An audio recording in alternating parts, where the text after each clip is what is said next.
Hello everyone! Today we are going to test a marketing claim, this time from Caron yarns. So most of the time when people knit, one of the things that we would like to avoid is tangled yarn because any time you spend untangling the yarn is usually time taken away from the knitting that makes it longer. And most of the time, the way that I avoid this problem is right when I buy a skein of yarn, I'm just going to roll it up into a ball. So that way only the one yarn, the one end has a chance to get out as opposed to two ends. And it's in a simple format and I can easily knit with it. Some people just knit straight from the skein. Other people do a center pull yarn so it collapses from the center, which is not what I wrap it. I kind of do it from the outside, although the way I do it, it needs to be in some sort of bowl or some sort of container, otherwise it's going to go everywhere.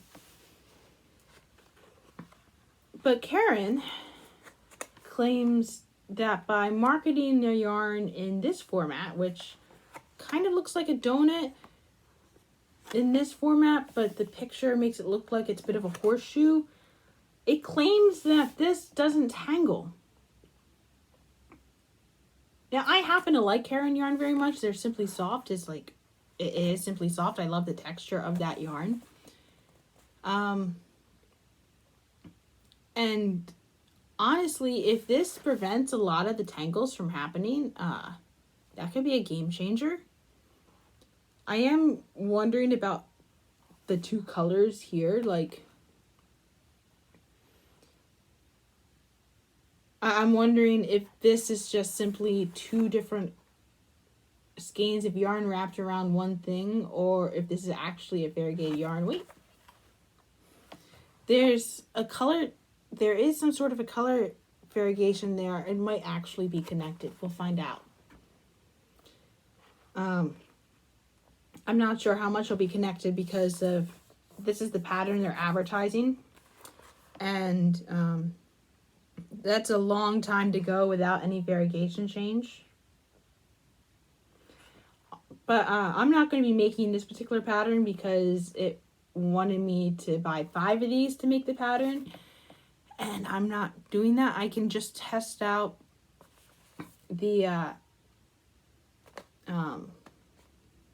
I can test out whether this tangles or not with simply one. Maybe not the scientific method, but one will be enough for what we're doing here. So I just have to decide on something relatively small that I can make with this.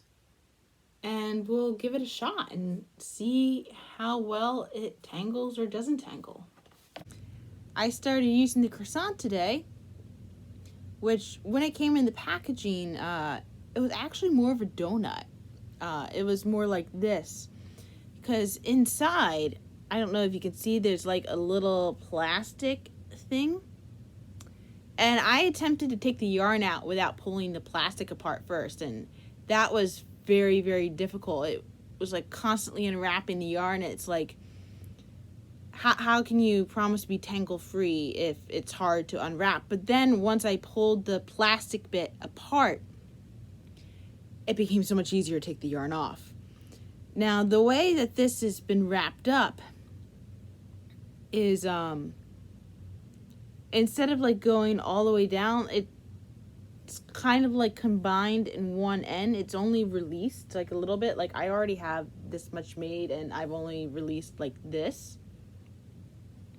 And it keeps twisting this back and forth. So, so far it has definitely proven true to its claim that it doesn't tangle. However, I do have concerns.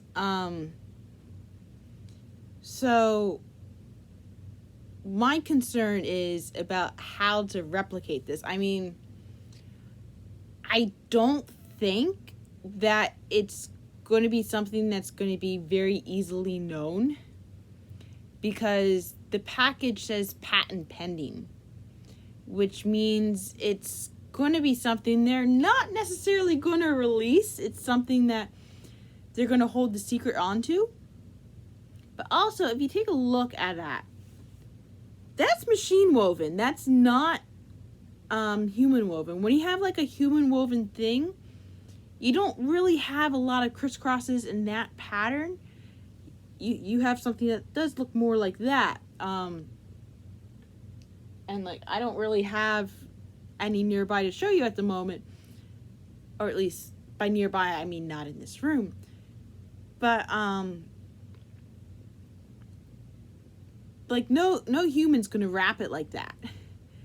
And like I came across the point when I was like knitting where I was afraid I got the gauge wrong and I thought I was gonna have to take it out, which honestly may still be the case. But if I have to take it out and then I have to rewrap the yarn, it's obviously not going to be the same. It's kind of like your typical machine skein where it's like if you ever seen like the machine skein, someone pulls it out and then they, instead of like following along with the thing, they just like wrap it around the middle. You would get that sort of effect. And then you also have the added waste of the plastic that's in the middle. I mean, the plastic in the middle definitely helps to hold this croissant shape. Like I've been able to like shake it and it hasn't come undone. But you have that added bit of plastic waste. Most of the time when you have a yarn ball, you don't really need anything inside. I mean, some things have like a cardboard tube inside, but that's about it. You can recycle cardboard tubes. Plastic, that's a little bit harder to recycle, and it does feel a bit more wasteful. And quite honestly, even though like I still have a lot more to go with this shirt that I'm making, which this may or may not be enough, we'll find out. I'm not sure I'm willing to make the sacrifice to only buy yarn like this just to get the particular shape, even though this is a brand of yarn that I enjoy using thoroughly.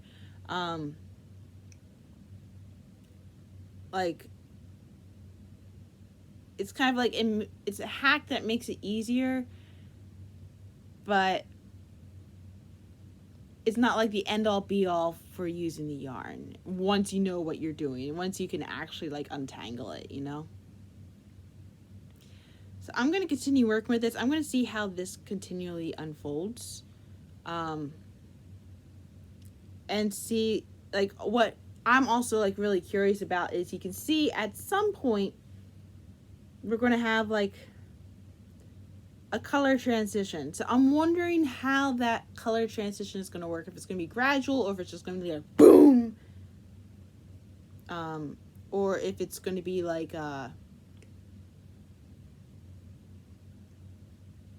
just like, oh, it's a little bit here, a little bit there. Or like what I'm really hoping that it doesn't do is have a knot. You know, I want the yarn to be connected. I don't want the yarn to like, oh, we're just going to tie a knot and just have two different things and say it's one yarn. Because that would be a bummer. So yeah, I'm going to continue knitting the shirt and see how it goes.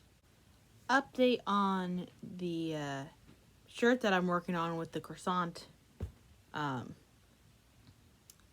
So I'm actually working on the pattern that I updated from my last yarn math video, which at the time of filming I've released 3, so this would have been the 3rd one where I talked about converting ratios. So I actually used the ratio that I converted for this for casting on. But as I mentioned, I don't like doing gauge.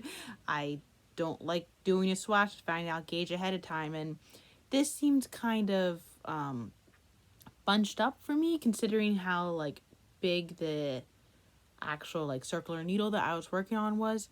So I took a tape measure, like a sewing tape measure, and I went along the bottom of the shirt, and I kind of just had the thing mold to the project, and what was supposed to be 37 inches ended up being 58. So this, if I continue making it, will be too big for me. And I want like a nice flowy shirt, but I don't really want a super big shirt. I want this one to be a bit closer to my body, which means I have to take it out. And with this, I don't know how to wind it back on.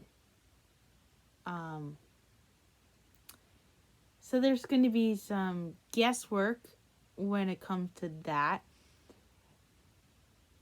Anyway, I'm glad I caught it like before I got too far with the shirt. But it's still a disappointment to frog it at this time. So we're going to see. I guess this is nice in a way that I get to test what happens if I try to wind it back together. We'll have to see. Well, I finally finished frogging the entire project, which, after taking off the needle, I found I was more than justified in tearing it all out. And this is what it looks like now. It's kind of like a limp mallet. Obviously, I couldn't wind it back the same way because it was machine wound, and I'm not a machine. At least not when it comes to winding yarn in this fashion. So I do have to say, when it came out, it was like relatively not tangled when it came out, and it went on without too much of a hitch. So hopefully it will still stay like relatively knotless, which this promised to be tangle free. So we will see if it holds on to its promise. I'll check the ratios again to make sure that I'm following the right stitch count, and then we will continue the process of seeing if this actually ends up affecting how the rest of this ends up getting knitted. So we'll see how that goes. Alright, so I just took the project on the subway, and I finally got the croissant to the point where it's back to past where I had to tear it out again, which is nice. You can actually see the other color is, well, the lighting in here is terrible, but the other color is actually like somewhat poking through, which is nice. And I am having doubts about whether the pattern's actually working or not. I think I have a couple extra stitches, unfortunately, which may or may not affect it, but honestly, it looks like such a twisted mess. I don't think anyone would realize unless I told you guys, which I kind of am. But yeah, no one on the subway said anything. Honestly, they just let me do my thing, which is pretty chill. And that's pretty on par for the subway, honestly. I just look like a androgynous college student, and people just pretty much leave me alone. With the earbuds and the face mask. Yeah, you can kind of see the pattern starting to develop. I've already done like one complete rotation of the pattern. Although the fact that I've used up this much yarn and I've only gotten this far makes me think that I might not have enough for the whole pattern, but we'll wait and see about that. Alright, so I finally got to the point of this croissant thingy where I got to the color change, and thankfully it's the same piece of yarn. There's like no knot, and it's quite a sudden change. Like, I'm not sure how well the light shows it here. Oh, there we go. I can show you it like that. You can see it's just sudden, happens almost like it was split in half, just like boom. Not really very gradual, but the colors are close enough that it doesn't look jarring. And yeah, that's the color change on the croissant there. So that's pretty nice. Which I'm guessing when we go back to that, it's going to be the same type of color change. Alright, so it's time for another update on the croissant. So you can see, I've gone through a significant part of the croissant now. I've probably gone through like half of the yarn, which with this much of the shirt done, I'm probably going to have to go back to the craft store and get another croissant to finish the shirt. But for the purposes of this video, which is just testing the length of this, You can see part of how they're able to machine wind it is they have this plastic thing like poking out, which is how they were able to keep it like bent, which you can see it's like thicker. There's like, it's kind of bulby, and then it's thicker, and then it goes thinner. Before it got to the thinner part, it reminded me of like those pictures you see when someone has like a hand or a leg cut off, and then you just see like the bone joints pop out. Um, like a cartoon picture like that. But now that it's like this much out, I'm just tempted to take it and just like pull it. But I'm refraining from doing so because I don't want to sabotage this and like ruin the yarn, because we're testing to see how it works, and in order to have control you actually have to use it the way that it's intended. So so far, like the whole, like, I was afraid this was like going to get in the way of the yarn, but it hasn't really tangled with the yarn. It hasn't caught on the yarn at all, and the yarn hasn't tangled when I've used it properly. Like, the yarn is still coming off normal way that you expect it to come off. My only concern at the moment is related to the concerns I mentioned previously about the fact, like, with this being machine wound, how you can't redo it. Like, the fact that there is plastic inside, because this is like the same type of plastic that you have on, like, when you buy new clothing and they put a label on it and they like put it through the shirt. That plastic isn't recyclable, which means we're now developing more waste, especially since with most of the time when you wind a ball of yarn, most of the time there isn't actually anything inside. You're not really wasting anything to wind the ball up. Or if there is something inside, it's usually like a roll of cardboard, which is more easily recyclable. Instead, you got this plastic thing, which I'm just gonna have to throw away, which I'm not that crazy about. But yeah, so far it's been a nice experience with the croissant. I got the croissant down to less than halfway. It's with a manageable part of the croissant itself, but you can see we have a long bit of plastic, and the problem with the plastic being this long is, if you see, it's like when I take it off, it starts wrapping the plastic part itself, and that part gets annoying after a while. So I've had to find that in order to be a little bit more manageable or less annoying, I actually had to start pulling the yarn in this direction, so that way we completely ignore the plastic that's going on. With the size that it is now, I don't think one croissant is going to be enough for what I want to make, so I'm going to have to go get another one. But yeah, it so far, I mean, it's a good yarn. Like, I knew I kind of liked this texture of yarn anyway, and having it in this format hasn't really changed the texture of the yarn, which is nice. But there's this. It keeps coming back down to this. Alright, so I'm nearing the end of the croissant here, and as you can see, the plastic has gotten very long.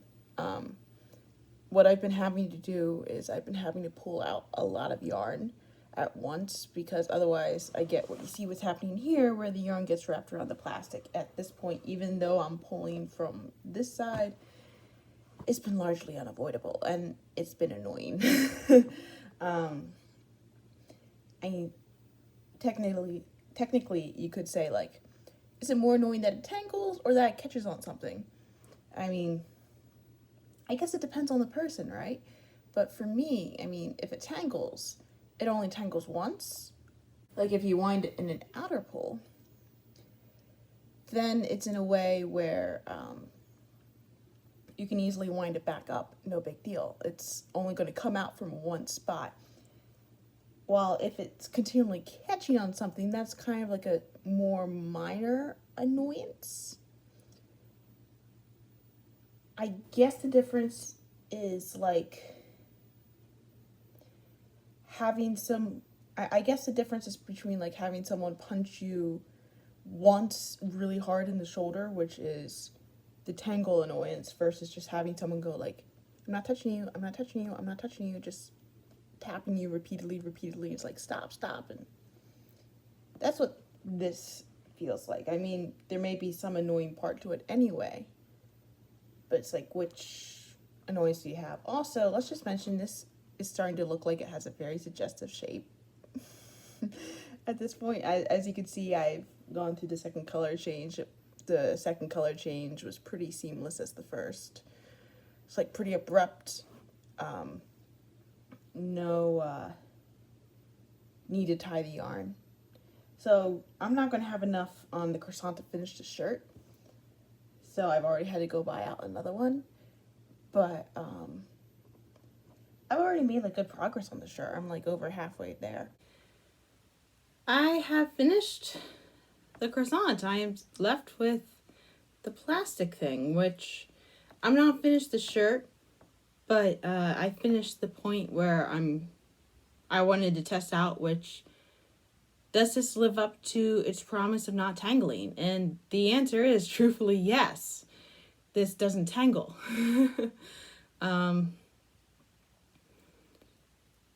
It as long as you're using it properly, it manages to do the thing that you want to do. Now, with this, the colors actually reverse themselves when I started the new one. And when I started the new one, the plastic thing inside actually broke, and somehow it's still like holding on to its shape. So it doesn't seem like it necessarily needs the plastic to stay in the shape, which is good. But I'm guessing this is like part of the manufacturing process in order to get it like wound onto the pattern like that.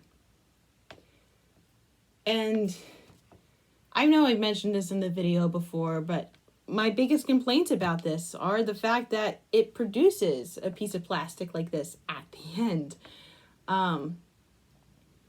When a typical like yarn winding thing doesn't need the plastic. And I mean,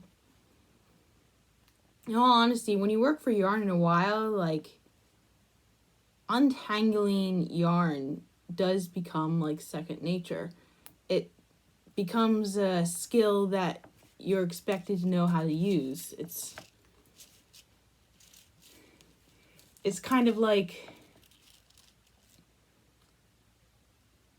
I guess the equivalent is like, you're not going to drive without your turn signal, right? You're going to use your turn signal every time you turn around. And if you have a driver on the road who doesn't know how to use a turn signal, you're going to go like, why are you driving? With anyone who uses yarn and like takes yarn from a skein, you're going to expect them to be able to wind into a ball at some point, or to find a way to wind it up so it's not in the skein, or learn how to work with the skein. But